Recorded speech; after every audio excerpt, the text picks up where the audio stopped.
As per drawing हम लोग चल रहे हैं। इसमें हमने ड्राइंग से हट के या अपने पास कोई स्पेसिंग ना बढ़ा रहे हैं ना कम कर रहे हैं। इसी में नॉर्मली जो मार्केट में प्रैक्टिस की जा रही है वो सिंगल जाल के साथ टैंक्स बनाए जाते हैं। हमने यहाँ पे डबल जाल के 4 सूत्र सरिये के साथ यहाँ पे दोनों टैंक्स को जो है डबल जाल के साथ बनाया है। एक्स्ट्रा मैश नॉर्मली कोई भी नहीं डालता है, यहाँ पे सिर्फ इस जगह को मजबूती देने के लिए हमने एक्स्ट्रा मैश की भी जो है एक्स्ट्रा कॉस्ट इनकलकेट की है अपने प्रोजेक्ट के अंदर। इसको अंडरग्राउंड वाटर टैंक कहते हैं और जो टॉप पे होता है उसको ओवरहेड वाटर टैंक कहते हैं। राफ्ट की पोरिंग के बाद हमारा जो नेक्स्ट फेज था वो डेफिनेटली फोरी कंस्ट्रक्शन डेफिनेटली नहीं था।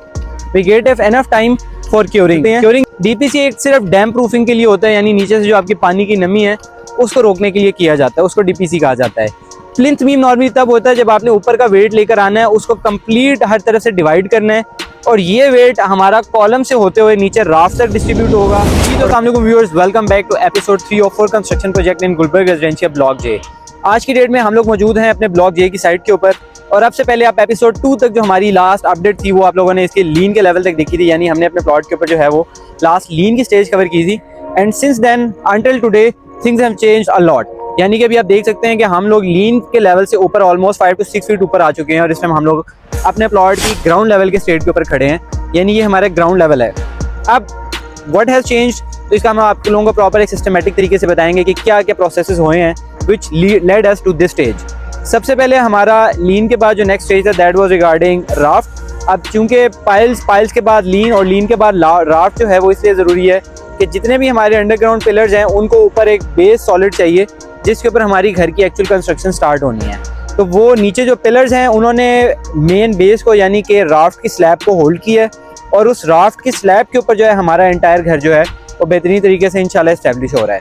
अब इसका सबसे पहले राफ्ट था, राफ्ट का हमने सरिये की जो है वो बांध शुरू की। एज पर ड्राइंग हम लोग चल रहे हैं। इसमें हमने ड्राइंग से हट के या अपने पास कोई स्पेसिंग ना बढ़ा रहे हैं ना कम कर रहे हैं, क्योंकि जो ड्राइंग है वो एक बहुत ही ऑप्टिमिस्टिक तरीके से बनाई गई है। जो स्ट्रक्चरल इंजीनियर होते हैं वो प्रॉपर इसकी कैलकुलेशंस करते हैं from top towards bottom.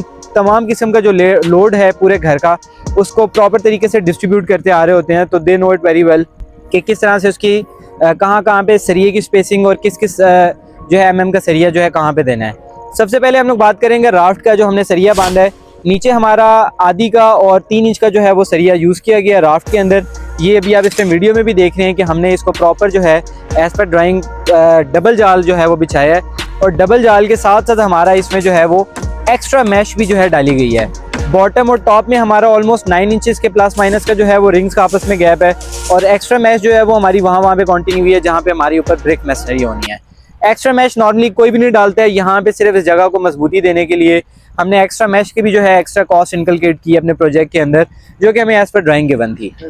Steel की हम लोग बात करते चलें तो हमने इसके अंदर जो है इतिहास स्टील मिल्स का 60 ग्रेड का सरिया जो है वो इस्तेमाल किया है। और उसकी पोरिंग की बात करते चलें तो हमारा next phase definitely right after जो बाइंडिंग है ऑफ स्टील है उसके बाद नेक्स्ट स्टेज हमारा था इसके अंदर पोरिंग का।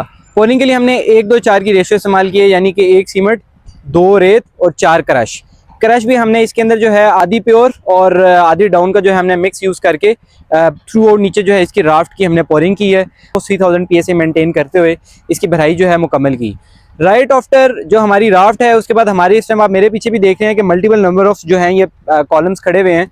ये कॉलम्स हमारे नीचे राफ्ट लेवल से स्टार्ट होते हुए आए हुए हैं। इसके साथ साथ राफ्ट में जो हमने इसके साथ एक एडिशनल पोरिंग की है वो हमारे ये वाले 2 टैंक्स हैं।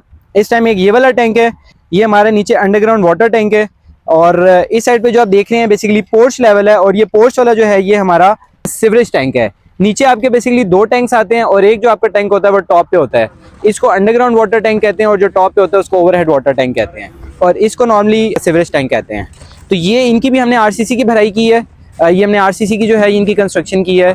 आरसीसी में नॉर्मली जो मार्केट में प्रैक्टिस की जा रही है वो सिंगल जाल के साथ टैंक्स बनाए जाते हैं। हमने यहाँ पे डबल जाल के 4 सूत्र सरिये के साथ यहाँ पे दोनों टैंक्स को जो है डबल जाल के साथ बनाया है। और हमारा आरसीसी जो स्लैब है उसकी अगर हम लोग विड्थ की बात करते चलें तो वो ऑलमोस्ट 10 इंचेस की थी।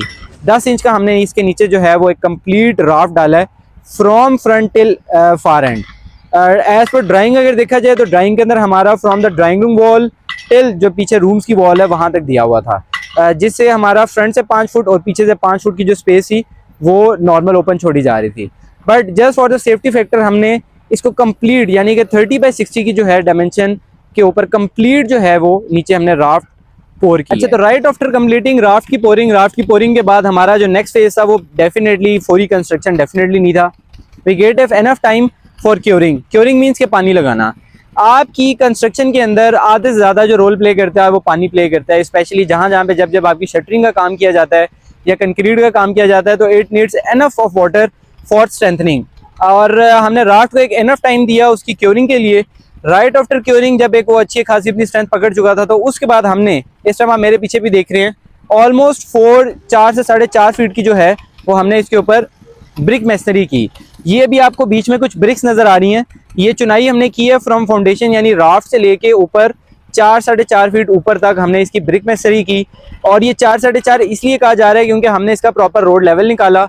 रोड लेवल से हमने जो अपना ग्राउंड फ्लोर का टॉप रखा है, इस टाइम आप ये जो मेरे पीछे प्लिंथ बीम देख रहे हैं ये बेसिकली ग्राउंड फ्लोर का टॉप है, यानी ये हमारे एक्चुअल जो कंस्ट्रक्शन भी होगी उस पर ग्राउंड फ्लोर का टॉप ये वाला पॉइंट कंसिडर किया जाएगा। ये इसकी कैलकुलेशन के मुताबिक हम लोग 4-4.5 फीट की ब्रिक मेसनरी करके ऊपर टॉप तक आए। और अगेन इसकी ब्रिक मेसनरी के अंदर हमने कोई छांट ईंट यूज़ नहीं की, कोई हमने जिसको खिंगर ईंट कहा जाता है वो यूज़ नहीं की। नॉर्मली मार्केट में अगेन एक प्रैक्टिस है कि खिंगर ईंट इस्तेमाल की जा सकती है जी, वो लोहा और बहुत पक्की ईंट है। बट लोहा और पक्की ईंट तक बात बिल्कुल ज़रूर ठीक है, लेकिन उसकी जो आपस की स्ट्रेंथ पकड़ने की कैपेसिटी होती है वो बिल्कुल कॉम्प्रोमाइज़ हो चुकी होती है।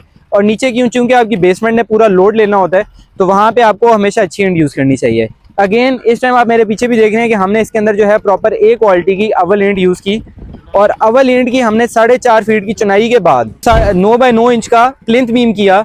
इसमें सबसे पहले हमने इसकी शटरिंग की, और शटरिंग की भी आप वीडियोस देख रहे हैं।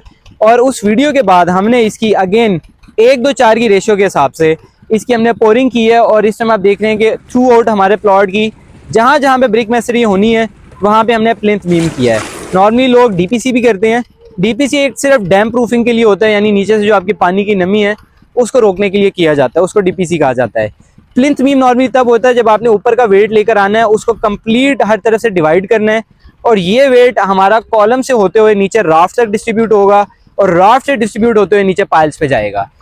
इवेंचुअली जो हमारा मेन डिस्ट्रीब्यूशन हमारी पूरे घर की जा रही है वो अप टू राफ्ट जा रही है। तो प्लिंथ बीम पूरे घर का लोड जो है उसको प्रॉपर तरीके से डिस्ट्रीब्यूट करके नीचे राफ्ट की तरफ शिफ्ट करता है, इसीलिए यहाँ पे प्लिंथ बीम हमारा ज़रूरी था।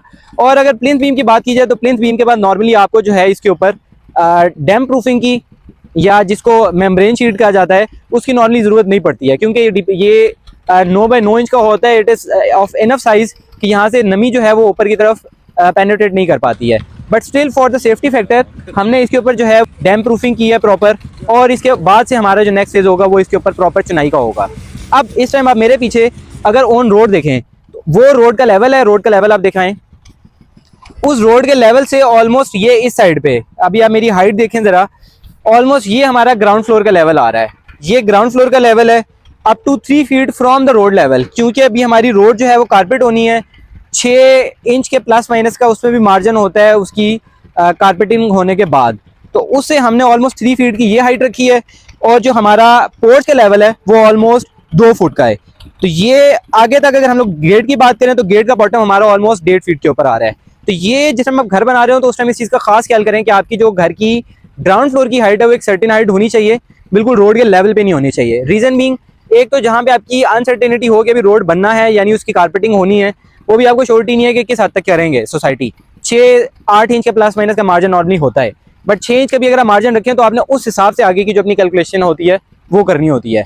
तो इस टाइम हम लोग अपना ग्राउंड फ्लोर के लेवल के ऊपर प्लिंथ बीम जो है वो डिप्लॉय कर चुके हैं। उसके ऊपर हमारी जो है डैम प्रूफिंग हो गई है, आप वीडियो के अंदर कंप्लीटली देख रहे हैं। और हमारे जो प्रॉपर सरिये हैं कॉलम्स के वो हर तरफ से ऊपर की तरफ आ चुके हुए हैं। अब नेक्स्ट फेज जो हमारी इसके ऊपर होगी ब्रिक मेसनरी होगी। अगेन उसके लिए हम लोग अव्वल क्वालिटी की ईंट जो है वो मंगवा चुके हुए हैं, क्रश और सीमेंट हमारा ऑन बोर्ड है। और ये हमारी फिर इंशाल्लाह फ्रॉम टुमारो ऑनवर्ड जो है ब्रिक मेसनरी का काम प्रॉपर तरीके से शुरू हो जाएगा।